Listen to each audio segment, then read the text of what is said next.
Some of you who have watched this channel will know I quite like Ensign cameras, and I've recently been looking for a particular model. I've missed a few on eBay, and actually this model doesn't come up on eBay very often. And the model is the Ensign 1620 Autorange.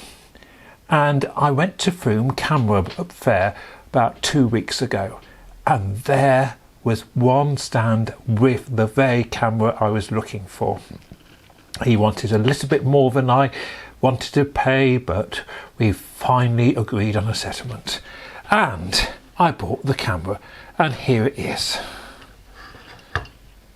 The Ensign Autorange series is a series of cameras with a coupled rangefinder. So what you see in the viewfinder, you can actually focus in the viewfinder with a double image, get the image together, and that will be in focus.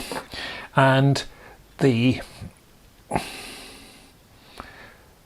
was a Ensign 220 that I've obviously done a video on. There's an 820 which takes on 6x9, and this camera, which is a nice little compact camera, takes 16 images, 6 centimeters by 4.5. I haven't got a film in the camera at the moment, so if I open the back,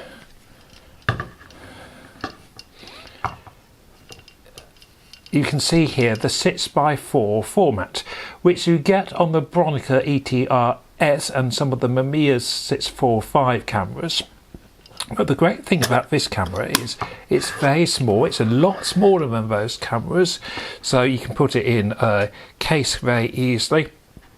It folds up nicely, and it's got this rather special lens as well.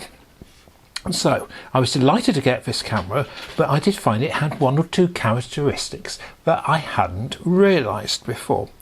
And after, so when I bought the camera, the chap who sold it to me demonstrated it to me, and I had a good look, and the rangefinder seemed to be working perfectly and all was super.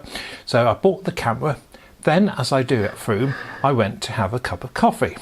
And then I started to look at the camera again, and I thought, that's strange, the rangefinder doesn't seem to work, and oh dear, what have I bought? So calmly I went back to the dealer. I didn't want to go back, well, this isn't working, because I know how cameras have peculiarities, and I thought, am I actually using it correctly? Well, I wasn't, but I will explain all that. First of all, loading the camera. Load it in the back here.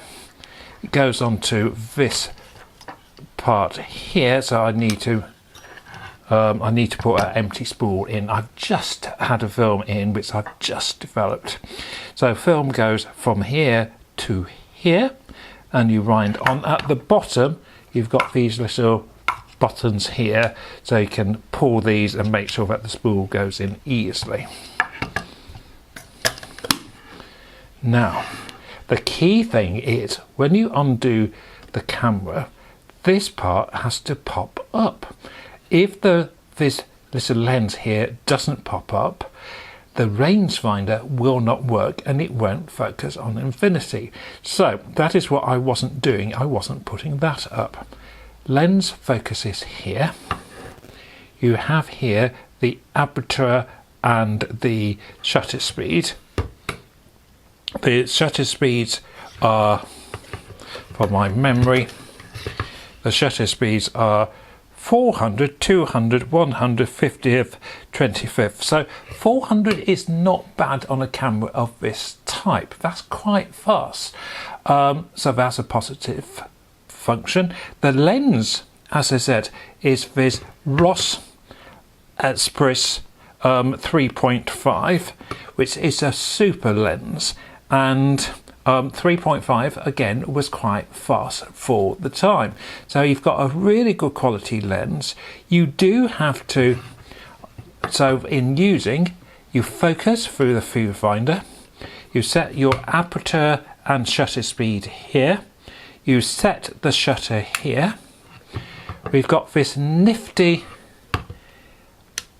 the shutter there has a little spike in, so if you haven't set the shutter it will spike you, and then when you've set the shutter, set the camera up, it's ready to take. You still get a little prick with this spike, but this is, I think, a really nice camera. It is interesting to use in that there's things aren't quite in the right place ergonomically, but you get used to that as you use it. To put the camera array, you must remember to pop that down here, fold, and there you are. Interesting camera in many respects. Oh, it has got a depth of field here at the top, red window at the back. Again, the red window on these cameras often failed, and I was mid-roll and the window came out completely. So came home, dark bag, took the film out, took the camera apart to put the red window back in, and actually it all seemed to work. Let's see what the film actually looked like. The first photograph was taken at Wareham in Dorset, and this lens, as you can see, is as sharp as anything, or is in this photograph. The camera was very easy to use. I was surprised how bright the middle spot is, and you can see here the detail, I think, is excellent. As I said before, this Express lens was a known really good lens made by Ross, and I think this is going to be certainly a really good camera to keep in your rucksack. It is such a small camera, it produces high quality images. I didn't get any problems with light leaks, which sometimes with bellow cameras, this is what you are sometimes concerned about, that the bellows can leak. This is as sound as anything, and the glass is very clean. The lens is clean, I couldn't see any fungus. So on the whole, I was really pleased with this camera. As you can see, this is a nice shot of the river down in Wareham. I did find, though, later when I was focusing, I focused on some signs which are coming up, and I'm not sure if I got the focusing correct for the sign. I think the actual lettering here is a little bit soft, and where the background, it looks like I might have focused more on the background than on the sign. So I'm looking forward for doing another film and just checking my focusing. But on the whole, I thought the camera performed very well, really pleased with the lens, very much looking forward to doing a few more films. Again, I used Forma Pan, developed in ID11, and scanned it using an Epson scanner. Thanks for watching. Bye for now.